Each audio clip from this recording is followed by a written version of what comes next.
On 15th of January, a very major eruption took place in Hunga Tunga, which is a submarine volcano, and this eruption affected the nearby areas in a significant way. This eruption, which was nearly 500 feet underwater, had a significant impact onto the life and the people around.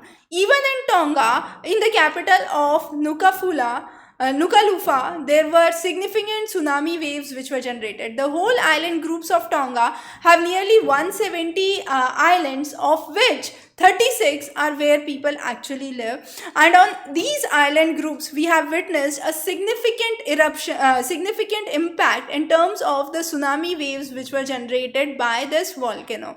Now, this volcano, which was underwater, actually brought nearly 4 lakh tons of sulfur dioxide into the atmosphere in just 10 minutes, which was a very small duration.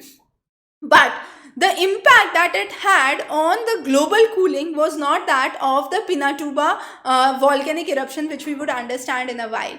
This Hunga Tunga eruption actually devastated the complete underwater sea cables which were going so far till the region of New Zealand. So here is Hunga Tonga in the Pacific, and you can see very far is New Zealand. Even the internet cables in New Zealand were affected because of the tsunami waves which were generated. Not only this, across the Pacific, in the region of Seattle in the United States, there was changing fog conditions which were witnessed. The wave forms which were generated because of the Hunga Tonga eruption, which is considered as one of the largest eruptions in last 3 decades, 30 years, affected the waters of Pacific, Atlantic, Caribbean and Mediterranean as well.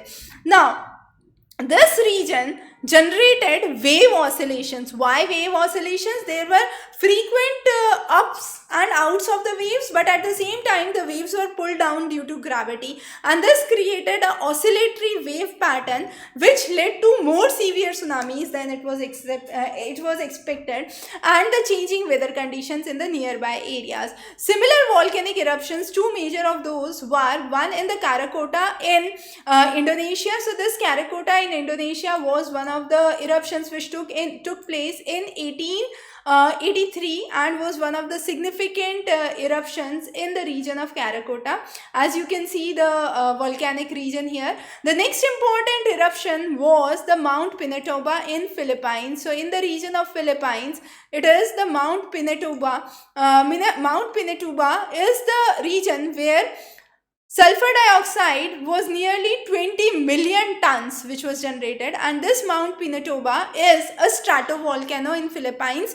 This sulfur dioxide which was generated had a significant impact on the cooling, and this led to a significant cooling of 1 degree Fahrenheit. The same was expected from the Hunga Tonga volcanic eruption, but however the amount of sulfur dioxide released into the atmosphere was not that high. Here it was 20 million ton.